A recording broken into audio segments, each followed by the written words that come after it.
निरंजन अलख निरंजन हो अलख निरंजन।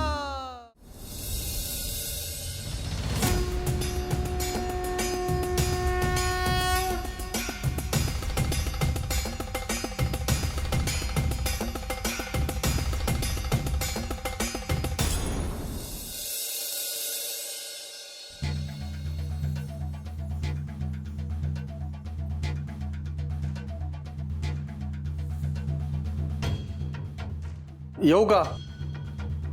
अहो लखोटा आलाय बघा.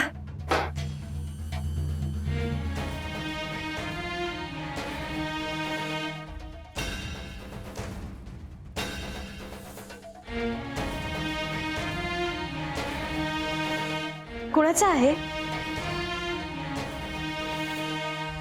सरुताईच्या सासरहून आलाय. अगं बाई काय म्हणतायत? सगळं काही ठीक आहे ना तिकडे? मला काही कळेनच झालंय. म्हणजे ते म्हणतायत की सरुताई इथे पोचल्याचं त्यांना कळवलं गेलं नाहीये. तिची ख्याली खुशाली त्यांना कळली नाहीये. अहो पण तुम्ही कळवलं होतं ना?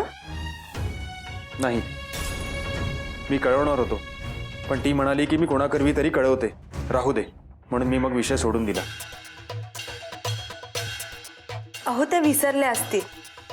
आणि तुम्हाला माहिती आहे ना आल्यापासून त्या कशा वागतायत ते. कदाचित त्यांनी कळवलंही असेल पण त्यांच्या सासरपर्यंत निरोप पोहोचला नसेल. हो त्या परत आल्या की त्यांना सांगा की कळवून द्या म्हणावं. त्याचा आता काही उपयोग नाहीये. सरुताईचा नवरा म्हणजे माझे मेहुणे स्वतः घरी येत आहेत.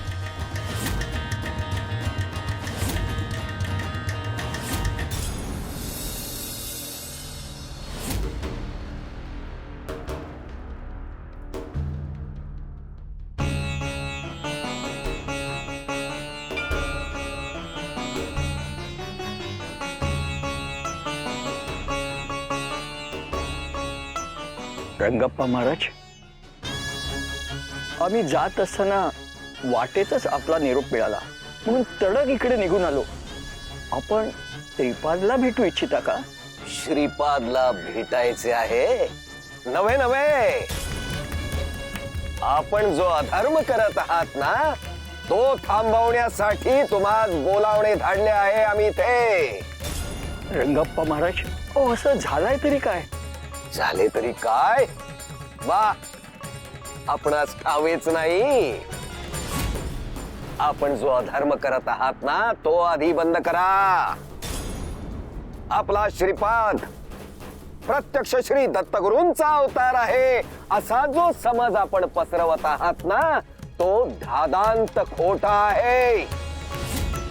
आमच्या शास्त्राविषयी, आमच्या पांडित्याविषयी, आमच्या अधिकाराविषयी संभ्रम निर्माण करणारा आहे आणि ते आम्ही खपवून घेणार नाही. तुर्तास आम्ही जातो.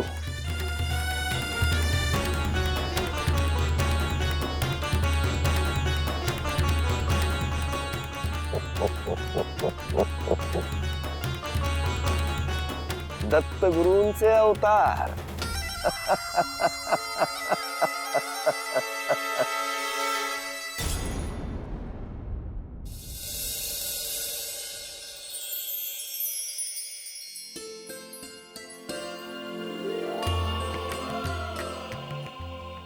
श्रीपाद, तू नर्मदेहून सुखरूप परत आलास हीच माझ्यासाठी खूप मोठी गोष्ट आहे बघ. होय, त्यातून तू बोपण्णांची इच्छाही पूर्ण केलीस. नर्मदेचं पाणी आणलंस. अहो मला काय वाटतं, आपण त्या नर्मदेच्या पाण्याने महादेवाला जलाभिषेक करूया का? नाही म्हणजे करूच या. मी तसा नवसच बोलले होते. हो आई, तुझी इच्छा आहे ना, मग आपण जाऊया. तसंही महादेवांना जलाभिषेक करण्याची गरज आहे. तसं केल्याने ते शांत राहतात. आजूबाजूला फक्त तगमग दिसते आहे. तगमग? कुणाची? रंगप्पा महाराजांची. सध्या लाही लाही होते. होय, मी तुला सांगणारच होतो. ते काही आपले शत्रू नाही, त्यामुळे समोर आले तर दर्शन घे आणि विषय सोडून दे. आपल्याला त्यात पडायचं नाही. अहो, मी काय म्हणते, आपण महादेवांचं दर्शन घेऊनच येऊया. नाही म्हणजे तेच आपल्याला यातून मार्ग दाखवतील.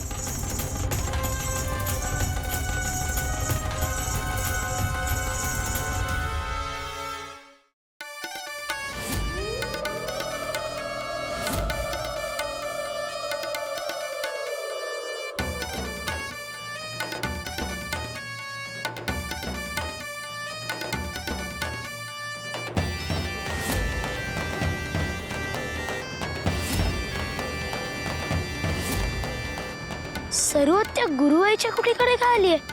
ती मला शोधायला आलीये का? पण तिने इथे काय यायचं? घरी जाऊन आईला विचारू. इथे जास्त वेळ थांबायला नको.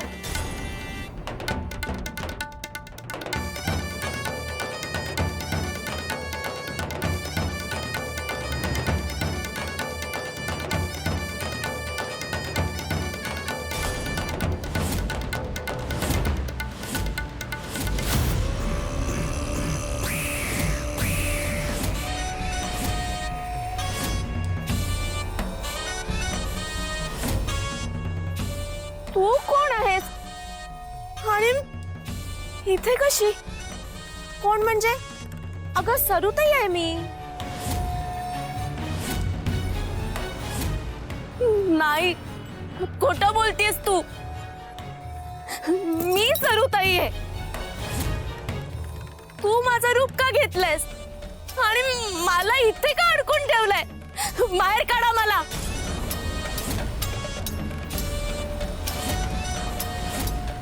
काय ग, तुझं माहेर खूप चांगलंय. तुझा भाऊ, तुझी वहिनी, नागनाथ सुद्धा चांगलाय. तुझ्यावर खूप जीव लावतात. म्हणजे आता माझ्यावर.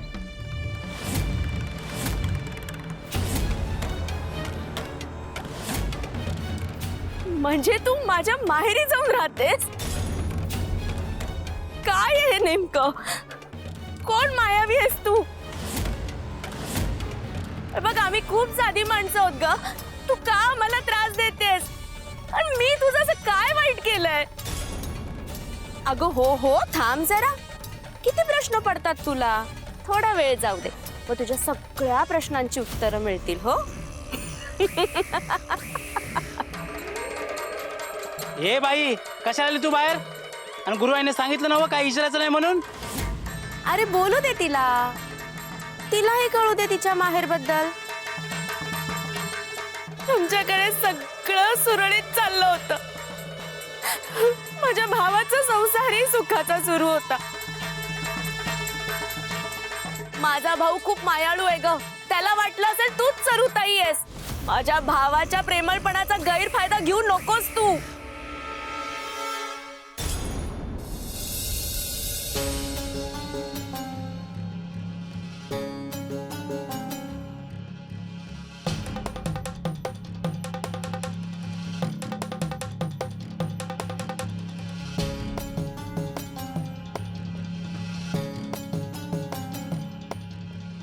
नागनाथ, अरे कुठे होतास तू? तुझे बाबा तुला किती वेळ शोधत होते. तू वनात जातोस, मग आम्हाला दिसत का नाहीस? बाबा, मी जालिंदर नाथांसोबत होतो आणि त्यांच्यासोबत असताना शक्यतो मी कोणाला दिसत नाही. पण मला सरू आत्या दिसली. हो, ती तुला शोधायला गेलीये. भेटली ना तुला? नाही, मला भेटली नाही, फक्त दिसली. पण मी तिला थांबवलं नाही. का? गुरुआईची कुटी आहे ना, त्या दिशेने मला ती जाताना दिसली. पण मी तिच्या मागे जाणार होतो, पण मी ते टाळलं.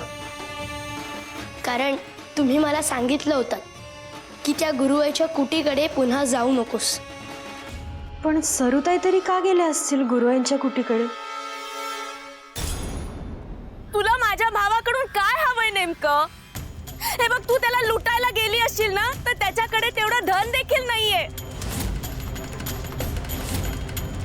हे तुझ्या भावाला लुटायला तू काय समजलीस मला? आणि काय आहे काय तुझ्या भावाकडे? मग का गेलीस तू तिथे? आणि मला इथे का डांबून ठेवलंय? तुझ्या भावाला मारून टाकणार आहे मी. आणि फक्त त्यालाच नाही, तर त्याची बायको आणि नागनाथला सुद्धा मारणार आहे. अगं पण का? असं काय केलंय त्याने तुझं? ते मला नको विचारूस, याच्या गुरुआईला विचार. आणि हो, आणखी एक, तुझा नवरा येणार आहे तुझ्या माहेरी. काय? कशाला? आता ते तुलाच माहिती. त्यांना माझी ख्याली खुशाली कळली नसेल म्हणून येणार असतील ते. कशाला यायचं ना त्याने? आता मला त्यालाही मारावं लागणार ना. कदाचित तिला वाटलं असेल की नागनाथ पुन्हा गुरुवाईच्या कुटीत अडकला की काय. अहो, पण वंसनला कुठे कुठे माहितीये? याआधी त्या गेल्यात का तिकडे? बरोबर आहे तुझं ताई. मला ना आता वेगळीच शंका येते. नागनाथ, आपण याचा छडा लावायला हवा. हो, आपण हे लवकरच शोधून काढूयात. सरुआत्या गुरुआईच्या कुटीकडे का गेली? मला शोधायला गेली की दुसरी काही गोष्ट आहे?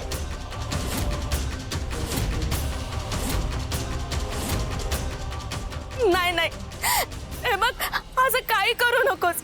कोणाला काही करू नकोस. कोणाचे काही वाईट केलेलं नाहीये ग. जाऊ दे आम्हाला. मी सांगते तुला, मी सोडणार नाही. महादेव सुद्धा तुला शिक्षा देतील. हे बाई, कशाला आली इथं? जा माघारी. गुरुआई नाही इथं. नसू दे, मी हिला बघायला आले. पण हिला बाहेर पडू देऊ नकोस, नाहीतर घोळ होईल. मी आता इथंच आहे. आणि ही कुठे जाते? तू जा आता. गुरुआईला कळलं तू इथं आलीस करून, गुरुआई मला सोडणार नाही. तू जा बाबा, जा.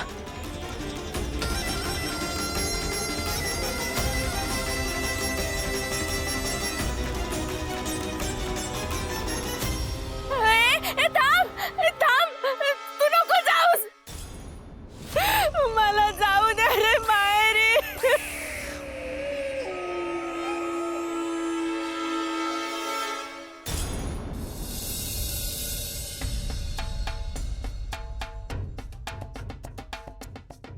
शुभम भवतु.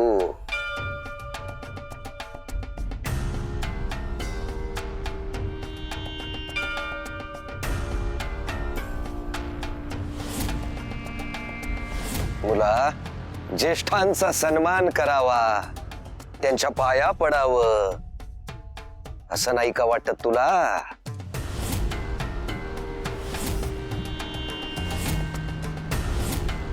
मला तुमच्या पाया पडायला काही हरकत नाही, पण मी तुमच्या पाया पडल्यावर तुम्हाला त्याचे पातक लागेल.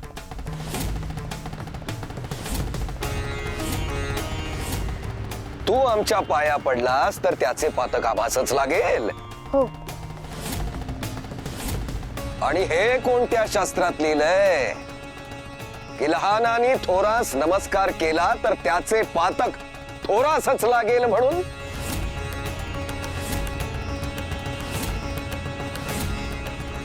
शास्त्रात नाही, पण मूळ रूपात मी कोण आहे हे तुम्हाला ठाऊक नाही.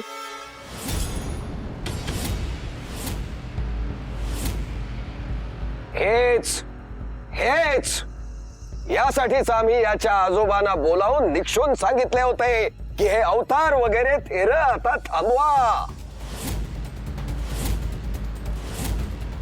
पाहिलं सुमती, हा स्वतःला प्रत्यक्ष श्री दत्त गुरूंचा अवतार म्हणवून घेतो आहे. पुन्हा एकदा बजावतो तुम्हास, हे थांबवा, नाहीतर याचे परिणाम बरे होणार नाहीत. काका, नाही म्हणजे क्षमा करा. श्रीपादचं बोलणं तुम्ही इतकं मनावर नका घेऊ. आई थांब. मी कोण आहे मी आजवर हे माझ्या मुखातून सांगितलं नाही आणि मी त्याच्यासाठी बाध्य नाही. आणि मी जे काही बोललेलो आहे ते सत्य आहे. यापुढे असं काही होणार नाही याची आम्ही काळजी घेऊ. बरोबर आहे. श्रीपादला आम्ही सगळेजण दत्ताचा अवतार मानतो, याला सुद्धा काही कारण आहेत. श्रीपादच्या जन्माच्या आधीपासून कितीतरी दिव्य अनुभव आम्हाला तसे आलेत. बस, आम्हास ते ऐकायचे नाहीत. श्रीपाद एवढेच निक्षून बजावतो तुला. यापुढे जर आमच्या कानावर आले की तू स्वतःच प्रत्यक्ष श्री दत्त गुरूंचा अवतार म्हणवून घेतो आहेस, आम्ही तुम्हा सर्वांना धर्मपीठासमोर उभे करू.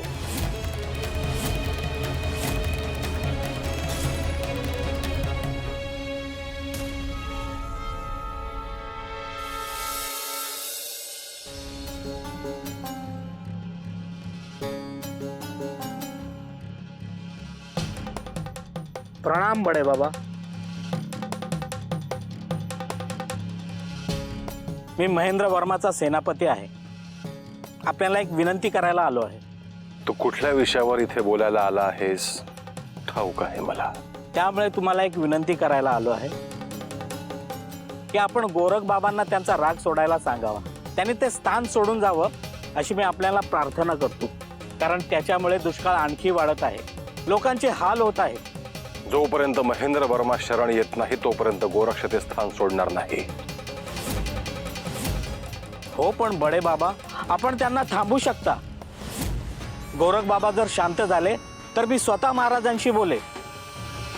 त्यांनी माघार घ्यावी आणि जनतेच्या कल्याणासाठी कार्य करावे यासाठी मी पूर्ण प्रयत्न करेन. तू जर तसं वचन मला देत असशील तर मी गोरक्षला ते स्थान सोडायला सांगू शकतो. आपले फार उपकार होतील बडे बाबा.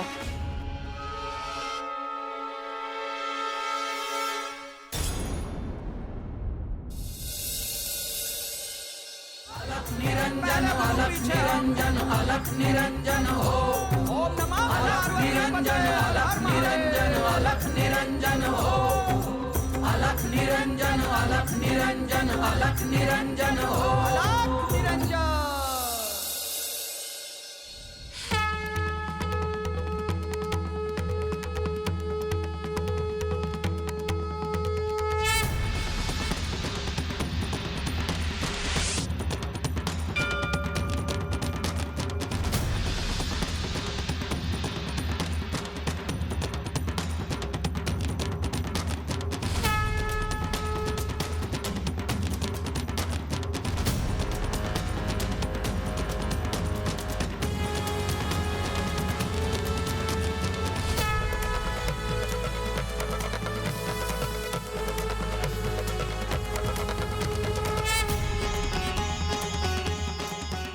शुभम भवतो. गोरक्ष, आता हे स्थान सोडायची वेळ आली आहे, कारण काळाने त्याची गती ठरवली आहे. मी इथे श्री महादेवांचा आदेश द्यायला तुला आलोय. मी तुला आदेश देतो की हे स्थान तू आता सोड.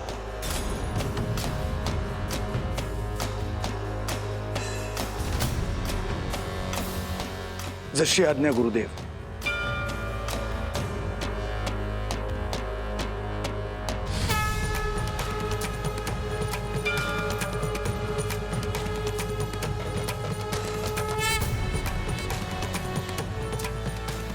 गुरुदेव, आता ह्यापुढे माझ्यासाठी काय आज्ञा आहे? तुझ्या मनात जे आहे मी तोच आदेश देणार आहे गोरक्ष. आता वेळ आली आहे त्या महेंद्र वर्मा सोबत युद्ध करून त्याला पराभूत करण्याची. आदेश! अलख निरंजन!